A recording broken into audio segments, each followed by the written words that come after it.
Nesta edição, o tema do programa TV Direitos Humanos são os 50 anos da morte de Josué de Castro.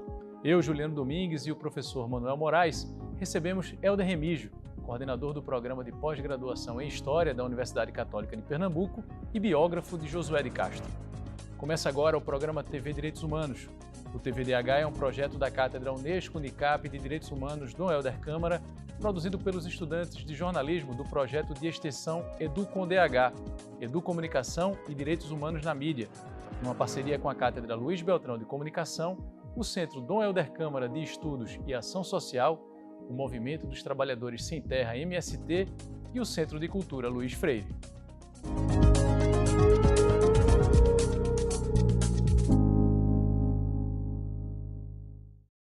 Josué Apolônio de Castro morreu no dia 24 de setembro de 1973 em Paris, aos 65 anos. O autor do clássico livro Geografia da Fome estava exilado na capital da França desde o golpe de 1964, quando foi destituído do cargo de embaixador-chefe em Genebra e teve seus direitos políticos suspensos.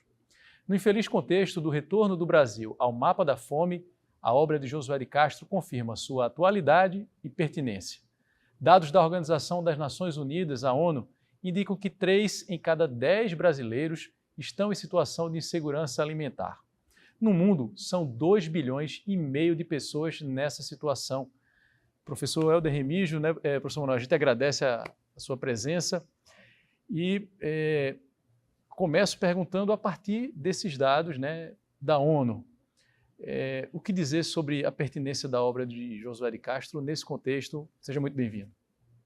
Bem, Juliano, Manuel, uma satisfação estar aqui nesse importante programa, nesse importante projeto de extensão e, sobretudo, falando de um tema infelizmente tão atual, a questão da fome. E sempre que os números da fome aumentam no Brasil, se retoma, se revisita a obra de Josué de Castro. É importante dizer que Josué de Castro foi o primeiro intelectual brasileiro, importante pensador do pensamento social brasileiro, a desnaturalizar a fome. A fome, no passado, era vista como um castigo divino ou apenas como subproduto das guerras, e Josué de Castro aponta para um outro caminho. Desnaturalizando a fome, ele diz o seguinte: a fome é produto da exploração dos homens contra os próprios homens. A fome é um problema político.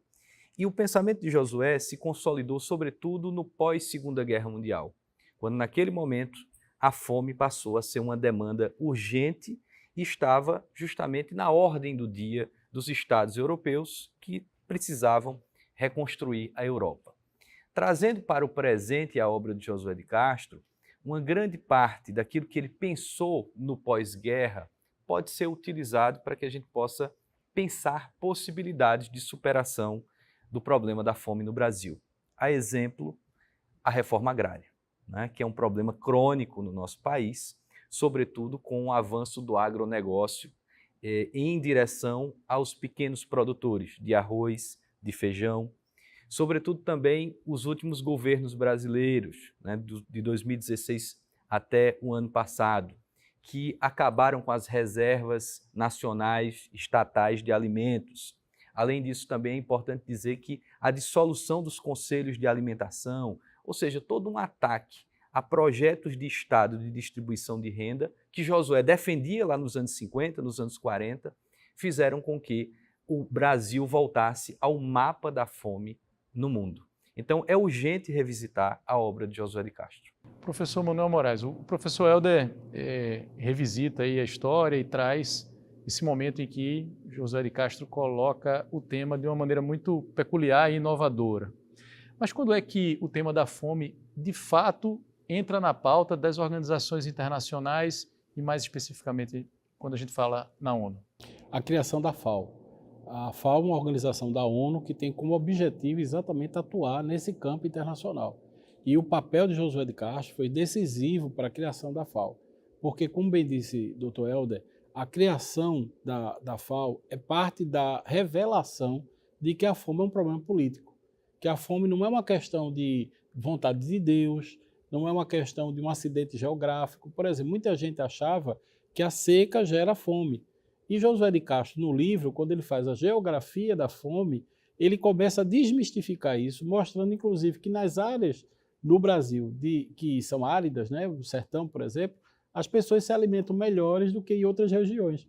Então, o problema não estava na seca, a questão era a convivência com a seca. Então, ele muda também aquilo que eram os chamados multirões, né, as frentes de trabalho, que eram fontes de corrupção. E o que ele quer é que o trabalhador se torne autônomo a manejar a agricultura que deveria ser feita a partir da necessidade e da adaptação daquele meio para aquela alimentação. Professor Helder, o professor Manuel fala sobre essa perspectiva, né, a partir justamente do título do livro Geografia da Fome. Tem também a geopolítica da fome, né?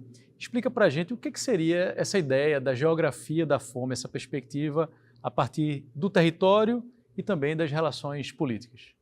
É importante dizer que Geografia da Fome foi publicado aqui no Brasil em 1946, ali no período democrático brasileiro.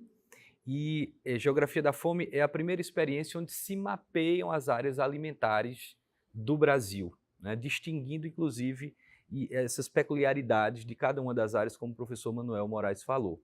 Então, essa ideia de mapear com o campo de saber da geografia, atrelado à nutrição, que era algo extremamente novo também, fez com que Josué de Castro desenvolvesse uma metodologia que fosse possível desnaturalizar a fome, a partir dessas peculiaridades alimentares de cada uma das regiões, né? E ele vai estudar isso profundamente, principalmente porque ele desenvolveu uma série de estudos no Instituto de Nutrição, né, da então Universidade do Brasil, né, fundada lá atrás por Getúlio Vargas.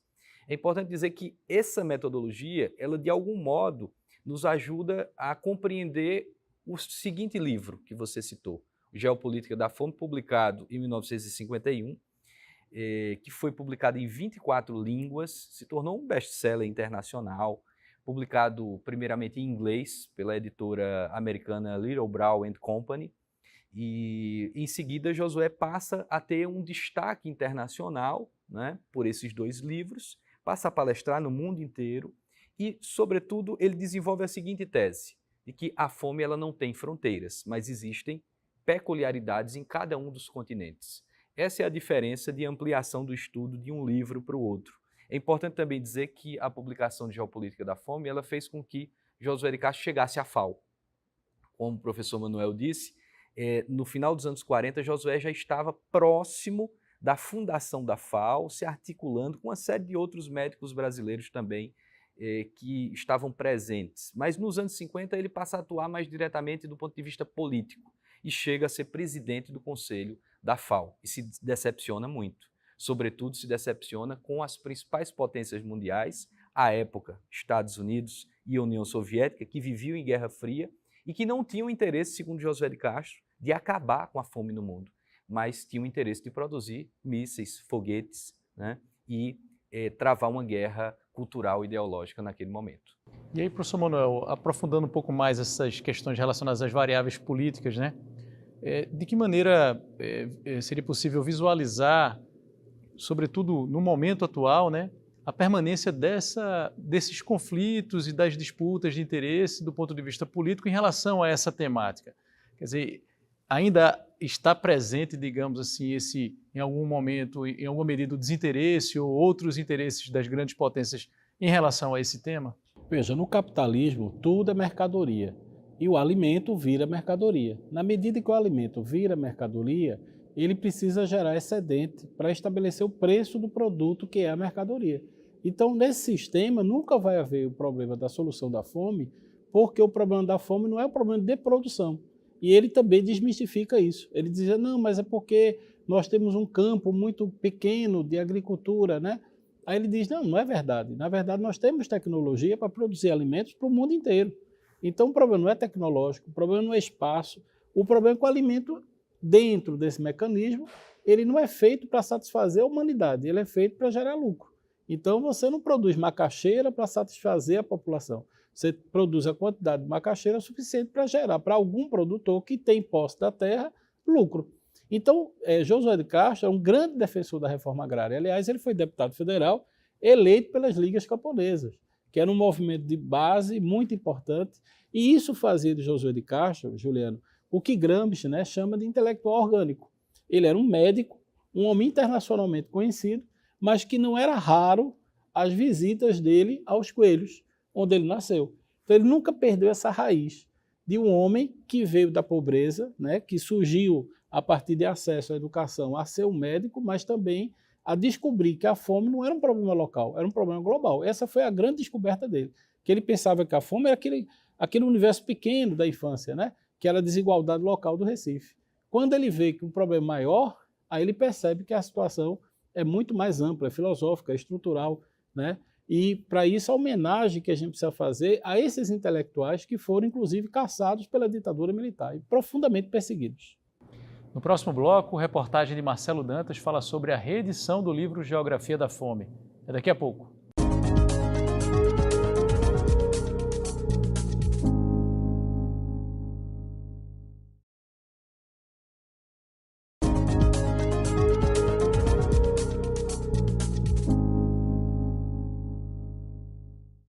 Estamos de volta com o segundo bloco do TV Direitos Humanos, que nesta edição fala sobre os 50 anos da morte de Josué de Castro. E a gente abre esse bloco com a reportagem de Marcelo Dantas sobre a reedição de um dos clássicos do pensamento social brasileiro, o livro Geografia da Fome. Vamos conferir. O Josué nunca vi tamanha desgraça, quanto mais miséria, mais urubu ameaça. Em 1946, no contexto pós-Estado Novo de Getúlio Vargas, era publicado um livro que virou clássico dos estudos sociais no Brasil. Geografia da Fome, do médico e professor Josué de Castro, trata de um tema muito presente no país e no mundo até os dias atuais. Tout l'extraordinaire progrès du monde peut être remis en cause par le problème de la faim mondiale. Car la prise de conscience de ce problème conduit les peuples affamés à la révolte. Dans 20 ans, ou bien nous aurons la catastrophe par la famine mondiale, ou bien nous aurons l'abondance pour tous. Conforme dados da Rede Pensan, Rede Brasileira de Pesquisa em Soberania e Segurança Alimentar e Nutricional, no ano de 2022, mais de 33 milhões de pessoas conviveram com a fome no Brasil. 2022 também foi o ano do relançamento de Geografia da Fome, pela editora Todavia, que conta com prefácio de Silvio Almeida, ministro dos Direitos Humanos e da Cidadania. No texto intitulado Nosso Alimento é a Esperança, o ministro e escritor da obra Racismo Estrutural destaca que, abre aspas, ao mostrar que a fome é um fenômeno histórico, o livro nos apresenta uma análise complexa da organização socioeconômica contemporânea. Nas palavras do próprio autor, ela nos é apresentada como um flagelo fabricado pelos homens contra outros homens. Fecha aspas. O livro também conta com a apresentação do geógrafo Milton Santos, considerado como o grande pensador das ciências humanas no Brasil. Então eu creio que o Josué teve esses dois papéis importantes. Primeiro, mostrar a generalidade do fenômeno da fome e, ao mesmo tempo, como ela se dava em diferentes áreas. Não é a mesma coisa a fome, como ele muito bem mostrou, no Nordeste da cana-de-açúcar, no Nordeste árido. O pensamento de Josué de Castro e do estudo sobre a fome influenciou não só pesquisadores, mas também outros segmentos. É o caso de Chico Science e a Nação Zumbi, que na música Da Lama ao Caos reflete sobre a relação do alimento com o pensar. Peguei um balaio, fui na feira, roubando uma biciclolia, passando uma véia, pegou a minha cenoura. Aê, minha véia, deixa a cenoura aqui. Com a barriga vazia, não consigo dormir. E com o bucho tá cheio, comecei a pensar. E eu me organizando, posso desorganizar. E eu desorganizando, posso me organizar. E eu me organizando, posso desorganizar. Professor Helder, no bloco anterior o senhor trouxe alguns elementos ali conceituais presentes tanto em Geografia da Fome como em Geopolítica da Fome. Mas vamos voltar um pouquinho no tempo e falar aqui um pouco sobre a pesquisa que o senhor fez, que resultou nesse livro, vou apontar para cá, mas vai aparecer melhor aí na tela para quem está vendo, que é Josué de Castro, um pequeno pedaço do incomensurável. Obviamente a gente não vai conseguir dar conta aqui do conteúdo inteiro, mas queria que o senhor traçasse para a gente brevemente essa trajetória de Josué de Castro, né? O professor Manuel Moraes mencionou aqui as origens, mas de onde é que vem Josué de Castro e como ele se torna o intelectual que ele se tornou? Bem, esse livro é fruto da minha tese de doutorado, e defendida na Universidade Federal de Pernambuco, onde eu trabalhei justamente como Josué de Castro se construiu enquanto intelectual e político entre os anos 30 e os anos 70 do século XX. Josué de Castro vem de uma família de um dono de uma vacaria, um homem paraibano que veio da cidade de Cajazeiras, e de uma professora primária que vivia aqui no Recife. Ele teve uma infância muito humilde e conviveu desde muito cedo, como o professor Manuel Moraes trouxe, com a pobreza da cidade do Recife e, sobretudo, começou a discernir muito cedo sobre essa desigualdade social. A partir dessas memórias, ele escreve um romance chamado Homens e Caranguejos, publicado no exílio, em 1967, e que destrincha justamente a história de uma família que vem do sertão para viver nos mangues do Recife, né? Então, Josué é esse intelectual sensível para essas questões, que teve acesso à educação e que conseguiu se tornar médico, mas também geógrafo, diplomata, político, por que não dizer sociólogo e por que não dizer também, como disse o Câmara Cascudo, um historiador da fome, né? Depois ele volta para o Recife, quando se forma no Rio de Janeiro, aqui passa também a clinicar e, por outro lado, também a entrar no caminho da docência. Se torna professor da Faculdade de Medicina do Recife e também de um curso da Faculdade de Ciências Sociais do Recife, e lá ele passa a ministrar Geografia Humana, que vai ser a paixão da vida dele. Depois ele volta para o Rio de Janeiro e traça um caminho intelectual muito interessante, porque ele se torna professor da Universidade do Brasil e depois passa a figurar como um escritor importante internacionalmente, até que em 1964 é cassado pelo ato institucional número 1, ele está na lista dos primeiros 40 cassados e já vivia fora do Brasil porque foi nomeado por João Goulart como embaixador para assuntos ligados à ONU em Genebra, desenvolveu um trabalho importantíssimo sobre desarmamento atômico no mundo, mas ficou desempregado e lá em Paris ofereceram asilo político para ele, onde ele teve um exílio extremamente importante, apesar de muito sofrido e muito doloroso. E aí, professor Manuel, falando sobre essa questão do exílio e do impacto, não é, que acabou o golpe de 64 e os desdobramentos do golpe por causar essa inteligência brasileira, né? E aí eu queria, o senhor como um profundo conhecedor dessas questões, queria que o senhor trouxesse um pouco para a gente de que maneira a história de Josué de Castro acaba refletindo um momento do país e com muitas vítimas, dentre elas a própria produção intelectual brasileira e a inteligência brasileira. É possível pensar a partir dessa perspectiva? Exatamente, porque veja, como o professor Helder colocou, o exílio para Josué de Castro ele tem duas faces, né? Tem uma face, digamos assim, muito interessante da resistência democrática, porque ele vai se associar a vários outros exilados e vai fazer uma pressão, uma rede internacional de grandes intelectuais, no qual se soma Miguel Arraes, não é? E outros que foram para o exílio e que vão fazer uma pressão para mostrar à opinião pública internacional o que acontecia no Brasil, porque a propaganda institucional brasileira é de que aquilo é uma democracia, né? Tá tudo muito bem, país do futebol, né? E essa coisa toda. Então, Josué tem um papel internacionalmente falando, naquele momento do exílio, de mostrar a gravidade da situação e dos efeitos da Guerra Fria no contexto do Brasil. Por outro lado, ele vai produzir muito, ele vai estar articulado com as pessoas mais importantes, ele está no centro intelectual do mundo, mas ele se depara com uma depressão, porque ele era uma pessoa tão preparada. Existe um documentário sobre Josué de Castro, que tem um amigo dele que ele fala assim, de repente estava Josué de Castro andando na principal avenida de Paris, com aquele vestido lá, aquele sobretudo, mas era um homem que era uma sombra dele, porque ele era um homem preparado para agir, né, para enfrentar esse problema. E, de repente, ele não tinha os instrumentos, ele não tinha o país dele, né, ele não estava ali mais como país, ele estava ali como exilado. Então, isso realmente ceifou a saúde, ceifou a capacidade dele de reação, né? Embora ele teve uma família muito atenciosa, ele foi muito, digamos assim, integrado na comunidade brasileira lá, mas isso gerou realmente um dano irreversível, chegando inclusive à morte. Porque lembre-se que antes de vir ao Brasil, ele tentou por todos os anos que estava lá a vinda ao Brasil, e só foi dada a concessão ao caixão. Professor Helder, no finalzinho aqui desse segundo bloco, uma última pergunta para a gente fechar esse bloco.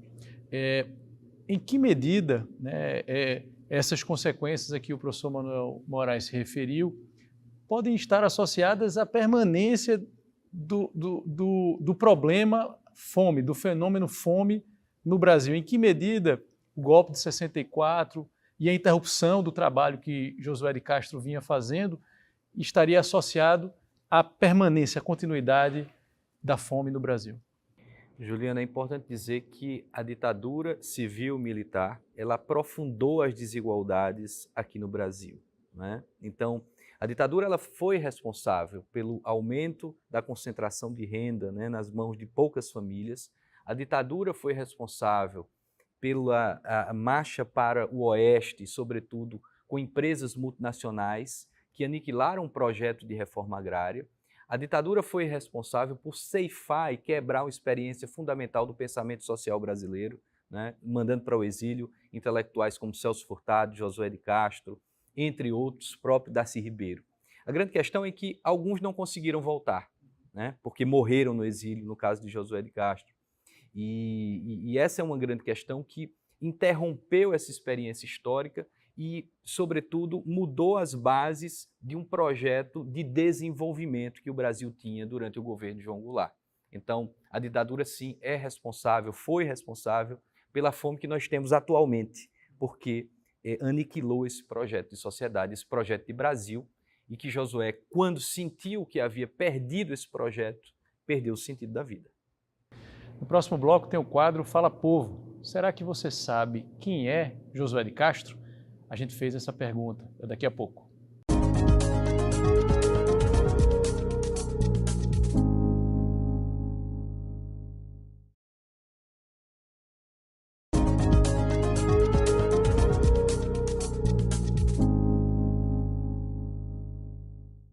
Estamos de volta com o terceiro bloco do TV Direitos Humanos, que nesta edição fala sobre os 50 anos da morte de Josué de Castro. Agora é hora do quadro Povo Fala com Paulo Pinheiro.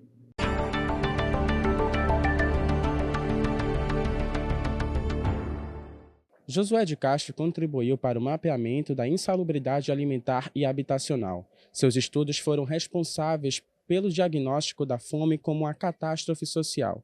Mas será que as pessoas conhecem a sua obra? Por isso o TVDH quer saber. Você sabe quem é Josué de Castro? Com certeza eu até já devo ter estudado Josué de Castro, mas realmente eu não estou conseguindo agora, assim, de surpresa, falar um pouco sobre a obra, né, sobre o que ele escreveu. Eu não conheço, né? Eu gostaria muito, apesar que eu gosto muito também de literatura, eu gosto muito de ler também, mas essa pessoa, infelizmente, eu não conheço. Sim, conheço a figura, inclusive me inspirou bastante até na minha própria profissão futura, né? Quando eu me formar, eu gosto bastante da história dele, de toda a contribuição que ele fez, não só para Pernambuco, mas para o Brasil, e a visibilidade internacional que ele trouxe para o nosso país através da obra dele, A Geografia da Fome. Professor Helder Remígio, a gente foi mencionado aqui, né, o processo de reedição da obra de Josué de Castro, Geografia da Fome. O professor Manuel Moraes também é um especialista na discussão sobre memória, né? Aí eu pergunto a vocês, primeiro o professor Helder, depois o professor Manuel Moraes, qual a expectativa de vocês em relação a esse processo de reedição da obra de Josué de Castro, uma obra que nessa edição vem com a apresentação do ministro Silvio Almeida, não é isso? Que é um best-seller também, né, o ministro, quer dizer, provavelmente vai incentivar, fazer com que essa literatura chegue aos mais jovens. Essa é a expectativa, professor Helder Remígio, o senhor é otimista em relação aos jovens, né, aqueles que ainda não conhecem, eventualmente, a obra de Josué, serem apresentados a ela? Sim, essa é uma iniciativa fundamental, reeditar a obra de Josué de Castro, não somente o Geopolítica da Fome, que é a sua principal obra e que tem um prefácio lindíssimo, extremamente sensível e comprometido socialmente com a questão da fome, né? O Silvio Almeida fez um trabalho excepcional. Entretanto, a circulação da obra me preocupa, porque o livro no Brasil é algo muito caro, né? Além disso, a falta de iniciativa para reeditar outros livros do Josué de Castro, já citados aqui, o próprio Geopolítica da Fome, que teve sua última edição nos anos 50, o Homens e Caranguejos, que teve sua última edição em 2008, no centenário de Josué de Castro, entre outros, como o próprio Sete Palmos de Terra em o Caixão, que traz uma questão fundamental sobre o processo das ligas camponesas e da releitura dos anos 50, das lutas travadas para a desapropriação do engenho Galileia aqui em Pernambuco, deveriam ser reeditadas. E é um apelo que eu faço, né, às editoras universitárias, às editoras estaduais, às imprensas estaduais, que a gente possa reunir esforços para que a gente possa realmente reeditar a obra completa de Josué de Castro e trabalhar também com uma perspectiva de levar o Josué de Castro para o ensino básico, para as escolas, ele e muitos outros intelectuais, para que eles sejam conhecidos e que essas ideias voltem a circular de uma maneira mais evidente. Professor Manuel Moraes. Então, veja, o que o professor Helder está trazendo é muito importante, porque vai exigir a reforma da educação do ensino médio. Porque ninguém consegue ler Josué de Castro sem ter filosofia do ensino médio. Tem que voltar a ter sociologia, tem que voltar a ter história. Porque se não tiver um historiador, você não consegue ler o livro de Josué de Castro. Veja, ele é de uma cepa de intelectuais que escreve de uma forma muito potente, porque ele consegue não só trazer, a partir das letras, a realidade do Brasil, como ele conecta ao mundo. Então, ele realmente é um texto denso, é um texto difícil. Ele chega a dizer, né, Geopolítica da Fome, pergunta o seguinte, você tem certeza que quer continuar lendo esse livro, né? Geografia da Fome, né? Geografia da Fome, que ele vai. Você tem certeza que você quer continuar? Porque esse assunto é muito perigoso. Então ele conecta o coronelismo, que é isso que, na verdade, no Brasil nunca foi superado. A gente tem um neocoronelismo, mas a coisa das divisões de poder pela elite nesse país, e uma elite atrasada, carcomida, né? Mesquinha, como diz Gessé de Souza, está posta na nossa construção. E eu só queria terminar, Juliano, agregando um ponto que a gente não falou no bloco passado, que é a perseguição do Estado brasileiro à indicação do Prêmio Nobel de Dom Helder Câmara, a Josué de Castro, porque a gente conseguiu essa documentação quando a gente investigou a perseguição a Dom Helder. Quando a gente conseguiu a documentação que foi feita pelo Itamaraty contra Dom Helder, a gente descobriu também a documentação contra Josué de Castro. Então, além de persegui-lo, do ponto de vista de expulsar do Brasil, ainda houve uma perseguição internacional promovida pelo governo brasileiro contra a indicação de Josué de Castro e, no caso, também naquela época, Dom Helder Câmara, o Nobel da Paz.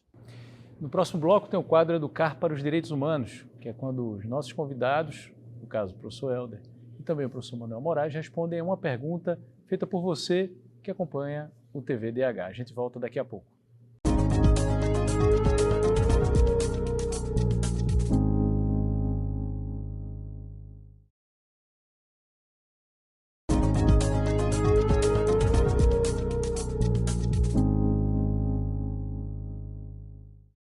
Estamos de volta com o quarto bloco do TV Direitos Humanos, que nesta edição trata dos 50 anos da morte de Josué de Castro.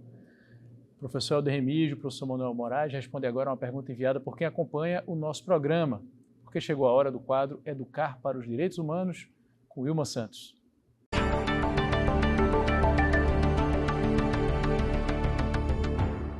O médico, geógrafo, nutrólogo, professor e escritor Josué de Castro é reconhecido pelas suas contribuições ao longo da vida. Ficou internacionalmente conhecido pelo livro Geografia da Fome, que marca o seu protagonismo ao combate à desigualdade social em nosso país. A jornalista Jennifer Oliveira tem uma pergunta para que seja respondido pelo TVDH. Gostaria de saber quais as semelhanças dos estudos de Josué de Castro com a situação atual da fome no país. A gente consegue fazer algum comparativo? A gente agradece a Jennifer Oliveira pela pergunta. E aí eu queria adicionar só mais um componente, já que de certa forma a gente já falou um pouco sobre esse assunto no primeiro bloco, que é não somente, eu queria que vocês falassem também sobre isso, né? Não somente a questão da atualidade, ou seja, Josué de Castro para pensar o Brasil de hoje, Mas uma outra característica que acho que vale a pena a gente destacar aqui, que já foi mencionado por vocês, mas acho que vale a pena retomar, que é a ideia do pesquisador, do pensador e do também político, não é? Ou seja, dessa conexão entre o debate e a transformação desse debate em políticas públicas, né? Falta isso no Brasil? Quem seria o nosso Josué de Castro hoje? É possível pensar assim, professor Helder? Bem, Josué faz parte de uma geração de intelectuais onde o discurso intelectual estava direcionado a um público específico. Os intelectuais eles tinham uma força muito grande no debate público, nos jornais, na televisão, enfim, nas rádios. Então, essa é uma diferença principal e geracional. Eu acho que os intelectuais hoje poderiam se esforçar um pouco mais para pautar determinadas discussões de uma maneira mais ampla, né? E, sobretudo, é interessante caminhar no sentido de pensar esse intelectual que leva uma discussão para o campo político, para a arena política partidária. Josué de Castro se filia ao PTB em 1950, perde a primeira eleição para deputado federal e depois é eleito e reeleito deputado federal por Pernambuco, pelo Partido Trabalhista Brasileiro, que era o partido de Vargas, né? E o partido que João Goulart passou a liderar naquele momento. E as ideias que ele tinha por convicção em suas obras, ele leva para o Congresso Nacional. Mas ao final dos seus 2 mandatos ele se decepciona bastante, porque dizia que no Congresso Nacional se interessava muito mais pelos interesses pessoais e em detrimento dos projetos coletivos de sociedade. Então esse é um ponto fundamental que ao mesmo tempo merece encorajar os intelectuais, os jovens que estão assistindo o programa para se engajarem politicamente e principalmente numa questão fundamental, que é o combate à fome no presente. O combate à fome no Brasil nesse momento é uma questão que deve estar na ordem do dia. Isso nos remete, né, professor Manuel, a uma discussão sobre a qualidade do parlamento brasileiro, né? A gente fica imaginando, né? Olha o nível, não é, da representação parlamentar, né? Josué de Castro no parlamento. Pois não, professor? Se você se alimentou, né, quem está nos assistindo, de um ticket alimentação, tem o dedo de Josué de Castro. Só para você ter uma ideia, a importância do deputado Josué de Castro, né, que inclusive na eleição dele, a segunda eleição, foi proporcionalmente mais votado do Brasil naquela época. Então a gente tinha ali o futuro governador do estado. Se você, talvez ele era muito amigo de Dom Helder Câmara, muito amigo de Dom Helder e muito amigo de Arraes. Então você tinha ali uma conexão de pessoas que se articulavam em torno desse projeto que se chamava de um modelo de democratização do Brasil. O Brasil não se conhecia. Para você ter uma ideia, o primeiro governo de Arraes, a partir inclusive das pesquisas que Josué de Castro faz no campo, para superar a ideia de frentes de trabalho, se cria o Pacto do Campo. Veja, o Pacto do Campo é a primeira vez que no Brasil o trabalhador do campo vai ter carteira assinada, vai poder se sindicalizar. E quem vai organizar, veja, a contagem da cana não é o tarefeiro do dono do engenho, veja, são os sindicalistas do sindicato, porque existia a denúncia dos trabalhadores da cana do chamado passo, o passo da vara, que era uma denúncia que Josué de Castro levava a Arraes de que na medição, né, porque se media o metro cúbico de cana por uma vara. Aí quando o cara passava a vara, ele dava 2 passos. Esses 2 passos vai ali 1 tonelada de cana fácil. Então a denúncia dos trabalhadores era para a dignidade do trabalho dele, o respeito, outra coisa, o trabalho infantil que Josué de Castro denuncia. Porque dentro desse trabalho infame que era na agricultura naquela época, se levava a família inteira, mas só quem recebia era o homem. Então, porque Josué de Castro é um visionário, é um dos, né, parlamentares, deputados, como disse Darcy Ribeiro e tantos outros, que vão pensar o Brasil numa perspectiva cosmopolita, tanto que ele é dito o cidadão do mundo. Não é à toa que Josué de Castro ele é reconhecido por toda a diplomacia brasileira. Quando você fala de Josué de Castro lá fora no mundo, principalmente dentro do Itamaraty, aquelas paredes tremem, né, porque ele é considerado pela diplomacia brasileira um dos maiores diplomatas que o Brasil já teve. Depois do intervalo, tem o 5º e último bloco desta edição do TV Direitos Humanos. Daqui a pouco a gente volta.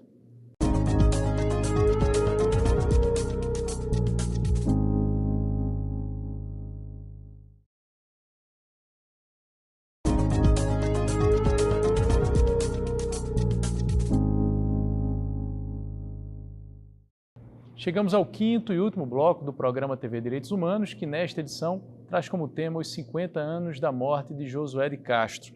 E aí, professor Manuel Moraes, a gente está aqui com o professor Helder Remígio, que é autor, como eu disse aqui no início da abertura do programa, desse livro, Josué de Castro, um pequeno pedaço do incomensurável. Então, queria, professor Helder, que o senhor falasse um pouco mais sobre essa publicação, mas especialmente sobre o processo do historiador se debruçando sobre diversos arquivos, né? Como é que foi essa experiência? O que é que o senhor destacaria e traria aqui para a gente, para quem, tanto para quem conhece Josué de Castro, como para quem não conhece, como aquilo que mais chamou a atenção durante esse processo em termos de descoberta de arquivos e de informações? Bem, é importante dizer que Josué de Castro foi imensamente trabalhado em outras áreas do conhecimento, na geografia, nas ciências sociais, até nas letras, na linguística, enfim. Mas em história ele foi pouquíssimo trabalhado ainda, né? Mesmo depois do meu trabalho, do meu livro e da minha tese de doutorado. Então, lá em 2012, quando eu comecei a estudar Josué de Castro, eu senti a necessidade de construir essa trajetória intelectual e política. E sabendo que o Josué de Castro tem um acervo pessoal magnífico, que foi reunido ao longo de toda a sua vida e organizado pela sua esposa, Glauce de Castro, é importante dizer isso, que está salvaguardado pela Fundação Joaquim Nabuco, que conta com 33 mil documentos, uma biblioteca de mais de 5 mil livros. Eu fui me debruçar sobre esse acervo. É um acervo que traz recortes de jornal, fotografias, enfim, é um sonho para um historiador, né? Mas também poderia ter se tornado um problema, né? Porque era necessário mergulhar nesse acervo com afinco, numa pesquisa sistemática, organizada, eleger temas. A fome foi um deles, a política partidária foi outro, o exílio foi outro, a questão do Nordeste, né, sobretudo nos anos 50, o debate de Josué entre Josué de Castro e Celso Furtado foi outro. Mas era necessário também fugir um pouco da lógica apenas do acervo pessoal. E aí eu tive uma passagem no Instituto de História do Rio de Janeiro, na UFRJ, onde a professora Marieta de Moraes Ferreira me orientou no sentido de buscar acervos cariocas, porque Josué viveu muito tempo no Rio de Janeiro, o Arquivo Público do Rio de Janeiro, a Academia Brasileira de Letras, Geografia da Fome ganhou um prêmio da Academia Brasileira de Letras, a própria Universidade do Brasil, né, hoje o UFRJ, o acervo da Universidade do Brasil, onde ele foi aluno também de filosofia, né, ele se formou em filosofia lá e professor, aluno de medicina também, e depois professor, e depois eu senti a necessidade de investigar o exílio, né? Então, eu tive a oportunidade de fazer um estágio doutoral no Instituto de História do Tempo Presente em Paris, orientado pelo professor François Dossi, onde lá eu pude ter acesso às obras que foram publicadas de Josué em francês e também realizar algumas entrevistas com pessoas que conviveram com Josué no exílio. Entre essas pessoas esteve a filha dele, Sônia Castro, que foi com o exílio para o exílio com os pais e não mais retornou ao Brasil. Geógrafa também, viveu muitos anos em Paris, e também um assistente de Josué de Castro, lá no exílio, o professor Alain Bouet, que mais tarde se torna um grande geógrafo. Então esse percurso de pesquisa, Juliano e Manuel, ele me ajudou a compreender e a construir também esse personagem que é múltiplo, que ora é geógrafo, ora é médico, ora é político, enfim, e uma pesquisa dura, rígida, né? Mergulhado nesses documentos e a cada descoberta sempre uma alegria e ao mesmo tempo a dificuldade e a complexidade de se chegar ao final, ao ponto final desse trabalho. Tem uma dimensão, né? Você fala de Josué como essa figura múltipla. Alguma dimensão que te surpreendeu mais, que te chama mais atenção? Me chama a atenção o professor Josué de Castro, que era apaixonado pela docência e que, inclusive, nas próprias campanhas políticas dele, ele não gostava de ser chamado de doutor Josué de Castro. Nunca gostou. Ele sempre preferiu ser chamado de professor. Ele dizia, eu não sou doutor, eu sou professor. É tanto que nos jornais, Diário de Pernambuco, Jornal do Recife, quando encontramos as propagandas políticas, está lá, professor Josué de Castro, aliado dos trabalhadores rurais, né? Então, ele sempre atrelando essa imagem à docência e aos trabalhadores. Então, essa dimensão me chama muita atenção porque ele vai se formando enquanto intelectual pelas universidades por onde ele passa enquanto professor, aqui no Recife, no Rio de Janeiro e na França, na Universidade de Vincennes. Agora, o Josué de Castro é múltiplo E é pop também, porque Josué de Castro também é mangue beat, né? E aí eu não queria encerrar o programa sem trazer também essa dimensão, né, que Chico Science traz, né? E é muito interessante o relato de Chico Science à época, né, com a Chico Science Nação Zumbi, do encantamento dele por Josué de Castro e do fato dele ter descoberto Josué de Castro, digamos assim, tardiamente. Ele mesmo confessava isso, né? E do incentivo, tem entrevista de Chico Science dizendo: leiam Josué de Castro, né? Conheçam Josué de Castro. E aí, professor Manuel, o senhor que trabalha com a juventude, né, na formação dos jovens, sobretudo no ambiente da universidade, a dimensão desse aspecto pop, né, também, ou seja, de Josué, uma leitura de Josué de Castro por meio de um movimento artístico, né, o Mangue Beat. Em que medida, do ponto de vista da popularização de ideias, né, isso da imagem de um intelectual, isso é relevante? Fundamental, porque, na verdade, Chico Science aproveitou essa capacidade retórica de Josué de Castro. Porque, na verdade, quando ele lê Josué de Castro, ele descobre uma coisa que é revolucionária, eu diria, da leitura, do texto de Josué. Ele transforma aquilo que é negativo em positivo. Veja, o mangue para Josué de Castro é um berçário. E ele, quando vê aquilo, ele diz: poxa, a gente pode transformar isso em um ritmo, né? Quer dizer, o Mangue Beat é a tentativa de mostrar que a periferia não é tão periférico como se imagina no capitalismo, né? De repente, a periferia é que pode trazer o novo. E o novo é a cidade que está em movimento, está se refazendo, né? E a cidade não para. Então, aquela discussão que eu acho que o movimento Mangue Beat faz de ressignificar o movimento cultural, o movimento de resistência, e mostrar que esse lugar que se habita, né, que se é dito um lugar da periferia, que é um lugar do mangue, de uma coisa secundária, né, negativa, digamos assim, na verdade lá está Josué de Castro, né, que é um gigante, que é a vida. Então, nesse berçário de ideias, é o berçário da nova civilização. Então, se existe uma civilização para o futuro, ela está na natureza que Josué de Castro defende. Josué de Castro, antes de tudo que o professor El disse, é um grande ecologista, porque ele faz uma relação direta. Olha, se eu me alimento do mangue, eu sou mangue. Então, veja que a ideia de preservação do mangue e da natureza para Josué de Castro não é uma questão retórica, é uma questão apenas de um discurso bonito para alguém, né? Não é um político desse sentido, é de uma raiz, é de uma profundidade, é de um zelo, é de um cuidado, que nesse sentido o próprio movimento, eu acho que conseguiu ressignificar. Foi fantástico, foi muito importante. Professor Helder, o senhor como um professor doutor, né, estudioso de Josué de Castro, da obra de Josué de Castro, de que maneira interpreta esse processo, né, de leitura feito por Chico Science, de popularização, né, do nome, ao menos o nome de Josué de Castro, mas algumas ideias elas estão ali presentes na música, né? Ele é citado, né, Josué de Castro é citado, né, pelo próprio Chico Science em uma das canções. O senhor, como estudioso de Josué de Castro, de que maneira interpreta essas questões? O Josué, eu nunca vi tamanha desgraça. Quanto mais miséria tem, mais urubu ameaça. Essa é uma frase enigmática do movimento Mangue Beat, que é um movimento revolucionário, que em um momento onde a fome estava assolando o Brasil de maneira violenta, e Betinho estava lá lutando com a Ação Cidadania contra a Fome, e o Mangue Beat em Recife estava também fazendo essas conexões e essa leitura de mundo e revisitando a obra de Josué de Castro. Tem duas narrativas interessantes sobre o contato de Chico Science com a obra de Josué de Castro. Uma delas é que o Chico Science era frequentador da biblioteca pública e que ele teve acesso ao romance Homens e Caranguejos lá na biblioteca pública como leitor autônomo, né, interessado pela leitura. Uma outra é que o Nação Zumbi foi fazer um show em Brasília, na UNB, e alguém do diretório acadêmico de lá da UNB jogou o romance no palco e ele teve acesso ao Homens e Caranguejos a partir daquele momento. Então, as grandes teses do movimento Mangue Beat vêm justamente do romance Homens e Caranguejos, que eu acho que é fundamental que a gente possa ler para entender também o movimento Mangue Beat e, sobretudo, esse movimento revolucionário no ritmo, na proposta artística, né, cênica, que revolucionou a cena no Brasil e que trouxe de volta, de uma maneira popular, extremamente frutífera, a obra de Josué de Castro. Infelizmente, o nosso tempo acabou. Professor Helder Remígio, muito obrigado, né, professor Manuel? A gente agradece a sua participação aqui. Eu que agradeço. Professor historiador, coordenador do Programa de Pós-Graduação em História da Universidade Católica de Pernambuco. Professor Manuel Moraes, mais uma vez, né, participando aqui do nosso programa.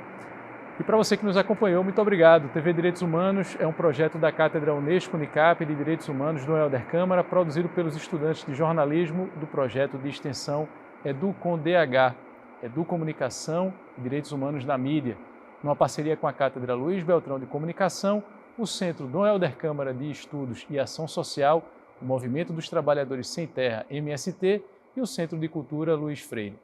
Acompanhe a gente nas redes sociais, estamos no Instagram e também no YouTube. Até a próxima!